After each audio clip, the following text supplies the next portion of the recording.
So I remember Name of the Wind actually won the debut of the decade, and I want to investigate this. Is Name of the Wind the best debut book I have ever read? And number two, does it actually deserve its title as the debut of the decade? Actually, in order to talk about this, let's talk about what are the problems with debut books, and let's examine if those problems are existent in Name of the Wind, okay? The first thing is that the book is full, jammed and packed with cliches. It's jam-packed of cliches, and the author really doesn't do much. For instance, like Aragon, it's really full of cliches. It's a definition of cliches, okay? Twilight, a lot of these books, a lot of these debut books are full of cliches. And does actually Name of the Wind have a lot of cliches? Well, Rothfuss actually said this in an interview. Have I read this before?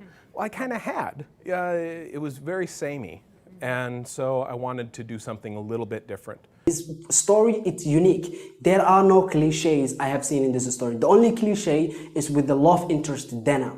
Dena is remarkably beautiful, and what ends up happening is that Kavoth, when he sees her, it's love at first sight. Technically speaking, that's the trope. It's love at first sight. It's not that interesting, and there's really not much to it other than that.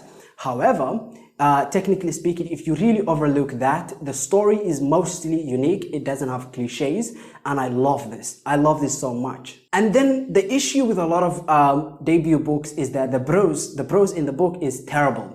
It is awful prose. So, how is the prose in this story? Guess what? This prose, goddamn, it's really hard to find a debut author that is better than 99% of people who have been publishing fantasy for over a decade and for most of their life. Guess what? This book, the prose it has, is better than any fantasy book I have ever read. And when Rothfuss published this, keep in mind, he was competing with people that were, first of all, decades older than him, but number two, people who have been writing in the fantasy genre for decades. And yet here comes along this young boy, and he just smashes everyone in the category of prose. I'm not joking when I say this. The writing style, the voice, the language, the way it flows, he just has a style with it. You can't compete with Rothfuss. You just are not ready for it. And technically speaking, it is really true. I believe wholeheartedly that this man's prose is some of the best in the fantasy genre, if not the best. And then let's talk about specifically debut books in the fantasy genre. Debut books in the fantasy genre have a problem where the story doesn't have interesting characters. The characters are either not flawed, in other words, they have no flaws and they're perfect angels. And number two, if they are perfect angels, they are not tested, right? So these people don't really have a lot of flaws with them, yet they are really not tested. So they technically border on Mary Sue. A prominent example with this is Richard Cypher from Wizard's First Rule. It's not a debut, yeah. However, technically speaking, Richard is the perfect angel and he doesn't have any flaws, yet the author doesn't really take any efforts to examine any of his beliefs and to offer him issues and struggles that would force Richard to sort of, maybe abandon his beliefs, right? Technically test the flat character. And hey, even if they have flawed characters, those characters are not well portrayed because they require depth and experience to actually portray in the author. They require depth and experience in the author.